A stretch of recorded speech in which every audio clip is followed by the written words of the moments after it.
جب کوئی شخص مر جاتا ہے تو اس کے ساتھ 3 چیزیں جاتی ہیں۔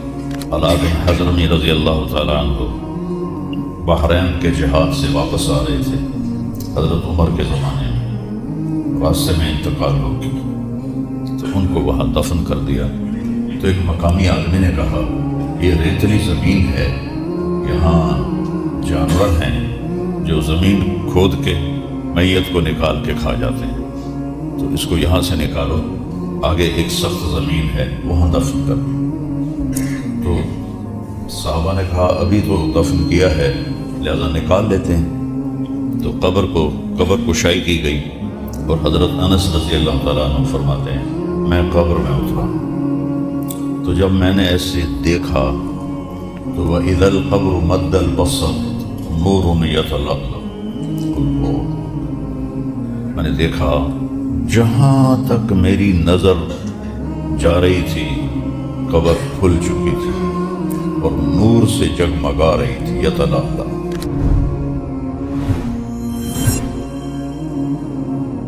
اللہ تعالیٰ کے نبی کا فرمان ہے یتبع المیت 3، جب کوئی شخص مر جاتا ہے تو اس کے ساتھ 3 چیزیں جاتی ہیں، اہلہ ومالہ و اولادہ۔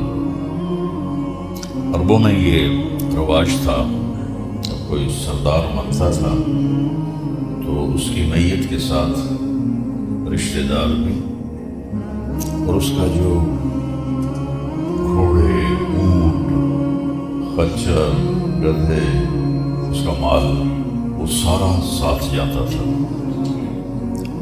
اور رشتہ دار بھی، اور تیسرا فرمایا عمل بھی۔ تو یرجع 2 ویبقى واحد، 2 تو واپس چلے جاتے ہیں جو اس کا ساز و سامان ہوتا ہے۔ یہ قدیم زمانے میں یہ رسم تھی، وہ بھی واپس چلا جاتا ہے، رشتہ دار بھی چلے جاتے ہیں، عمل باقی رہ جاتا ہے۔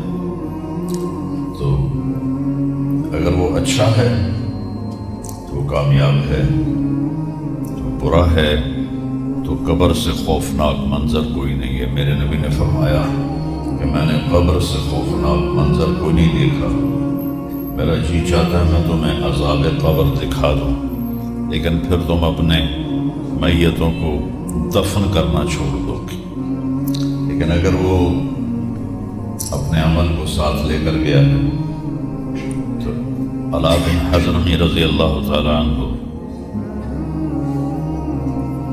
بحرین کے جہاد سے واپس آ رہے تھے حضرت عمر کے زمانے میں، راستے میں انتقال ہو گیا تو ان کو وہاں دفن کر دیا۔ تو ایک مقامی آدمی نے کہا یہ ریتلی زمین ہے، یہاں جانور ہیں جو زمین کھود کے میت کو نکال کے کھا جاتے ہیں، تو اس کو یہاں سے نکالو، آگے ایک سخت زمین ہے وہاں دفن کر دو۔ تو صحابہ نے کہا ابھی تو دفن کیا ہے لہذا نکال لیتے ہیں۔ تو قبر کشائی کی گئی اور حضرت انس رضی اللہ تعالیٰ عنہ فرماتے ہیں میں قبر میں اترا تو جب میں نے ایسے دیکھا تو وَإِذَا الْقَبْرُ مَدَّ الْبَصَرِ نُورٌ يَتَلَأْلَأُ، میں نے دیکھا جہاں تک میری نظر جا رہی تھی قبر کھل چکی تھی اور نور سے جگمگا رہی تھی، یتلألأ۔ اور اس سے عجیب بات، میت غائب تھی، اللہ نے اس کو غائب کر دیا۔ ایسے ہی ایک واقعہ حضرت خبیب رضی اللہ عنہ کے ساتھ پیش آیا، جب ان کو اہل مکہ نے شہید کیا تو 40 دن ان کی لاش لٹکی رہی اور اس کا ایک ذرہ بھی جسم کا خراب نہیں ہوا، تر و تازہ۔ تو آپ نے حضرت علی اور حضرت مقداد کو بھیجا کہ جاؤ اس کی میت کو لے کے آؤ۔ تو جب انہوں نے اتار لی تو قریش کو پتہ چل گیا، وہ پیچھے بھاگے، یہ آگے بھاگے۔ جب دیکھا کہ وہ سر پہ آ گئے ہیں تو انہوں نے میت کو زمین پہ رکھا اور تلواریں نکال لی۔ تو تو جب وہ قریش حملے کے لیے آئے تو ایسے زمین پھٹی اور میت اس میں غائب ہو گئی۔ تو قریش کہنے لگے ہماری تو لڑائی اس کی وجہ سے تھی، تم سے تو ہمارا کوئی مقصد نہیں تھا، وہ تو غائب ہو گئی، واپس چلے گئے۔ تو جب عمل اچھا ہوتا ہے آگے ایک پورا نظام ہے۔ دیکھو نا، اللہ نے اپنے نبی کو بیڈ روم میں نہیں سلایا موت کے بعد، قبر میں ڈالا۔ تو اگر اللہ راضی ہے تو قبر مزے کی چیز ہے، کوئی خوفناک چیز نہیں ہے۔